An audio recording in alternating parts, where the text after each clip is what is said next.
maybe we'll cut that out. I'm going to try a start to finish from right out of a parking lot to a parking lot. Getting on a freeway, off a freeway. Not going too far though. We're going 6 miles.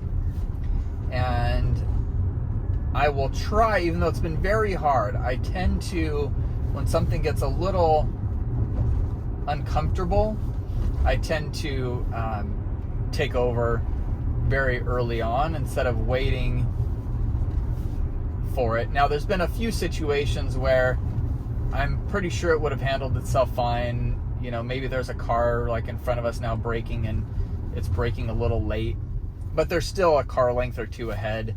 And instead of seeing how it will react, I just jump in and take over.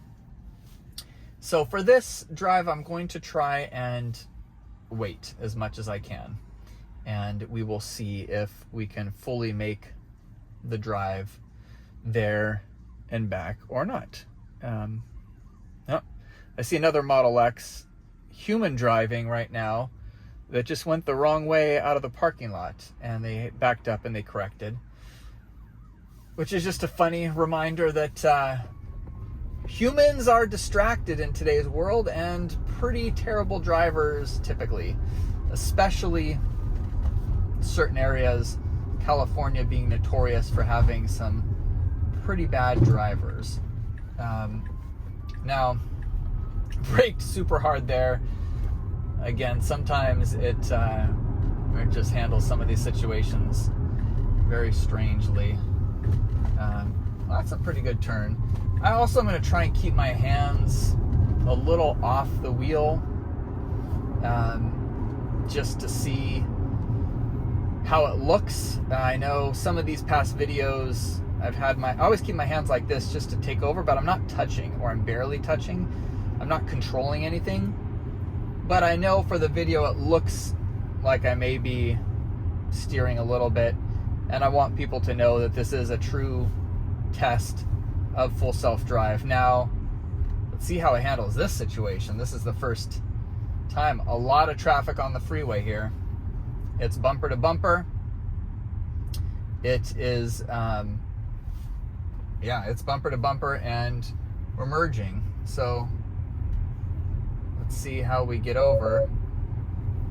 Well, that was just a steering wheel pressure. All right, we got in pretty fine. Not bad. So let's see. Now, we're only going, like I said, 5 miles up the freeway. I have it set to the very chill mode of autopilot or full self-drive. With that, it doesn't get aggressive in trying to always be in the fastest lane possible. And with that, I'm pretty confident that it'll keep us in the slow lane here the whole time, which again is fine. We won't really get too much farther up by getting in the HOV lane, which is the far left here. Now, you can see the visualization on the screen. It changed back to the, gotta tug the wheel again.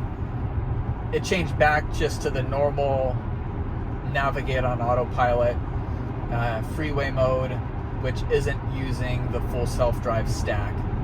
We're using just the older technology. I can only see 3 lanes. There's limited visualization that you can see on the screen here.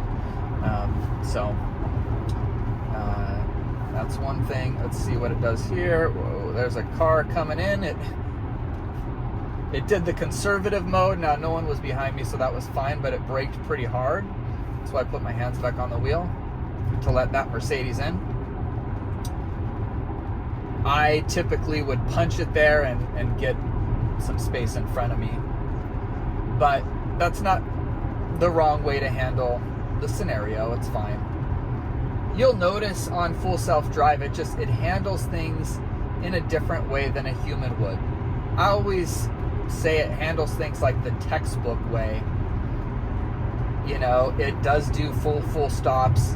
It does things that you're just not used to.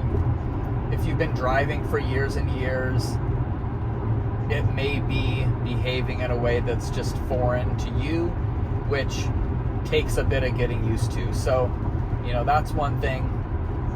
But overall, there's been nothing that it's done that I've seen that I would classify as dangerous or putting me in a dangerous situation. I will, though, if something does look off, I will take control and just take back the steering wheel or hit the accelerator if needed. But so far we're doing just fine. Getting onto the freeway. Freeway is super easy. Again, it's keeping us in the slow lane. It could have actually got over here in at least the middle lane to save some time, but we're actually close to the off-ramp anyway, so at this point it really doesn't matter too much. Traffic did clear up though, so I would have got over at least one lane, potentially two, but that's fine. And then we'll see how we operate getting off the freeway here in a minute. We got a little bit of rain and it's actually fine. I had a video in the rain the other day and it was a little bit more than this, and it actually would not allow full self-drive to kick on. It turned it off, which was interesting because it was a little bit, right now it's a very light sprinkle. It was a little bit more than this, but it really was not a deep rain at all, and visibility was great. So that was a bit of a bummer. At the same time, doesn't apply that much in California, so I guess, you know, I'm just super lucky that we don't get much in terms of bad weather, and full self-drive has a much easier time operating here compared to other parts of the country where you may be dealing with a snowstorm right now or something to that effect, right? Now, this actually is going to be very interesting to see how aggressive this handles. We need to get over, but there's, oh, that was actually fine. I was gonna say we needed to get over there, but there was oncoming traffic from another freeway that came on, so it's a little bit of a quick, you know, you have to get over pretty quick. Now there's traffic here, and again, that's one thing that for me still takes some getting used to. It brakes a lot harder than I would. I don't even brake ever. I use the one pedal driving, and by seeing things coming up way down the road, I let go of the accelerator and I'm good. I don't need to, you know, brake, but that's my driving style. You know, I am a very relaxed driver.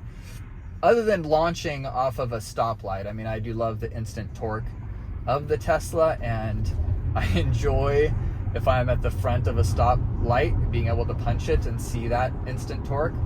Other than that, though, I am a very conservative driver in many ways, and really do not, you know, like to tail people and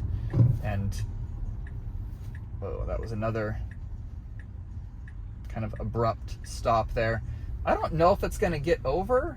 Yeah, no, it tried, but there's not much space, and technically there's not a turn lane here. Again, if I was the actual one driving, I would squeeze in, but is that the right move? Is that actually legal? Technically not. You can't turn it on a shoulder. So it does the right thing, and again, it goes by the book. You get frustrated because I'm sitting here knowing that I could squeeze by, knowing that nobody will care, and I want to take over here and squeeze by, but in this example, I will not. I want to see if we can make it end to end without any interactions and show everyone how it works in these situations. So yeah, here again, it kind of centers us back in the lane, and now we will turn, and it turns just fine. It'll probably get us back over right away. Yeah, which it does well. And then we're coming up to another light. And then after this, we're just going to be making a left turn, and it made it end to end to our destination. Probably nothing else to cover there, so I think I'll end this video now. I've enjoyed creating these. I think this is probably the 7th or 8th or 9th video that we've created.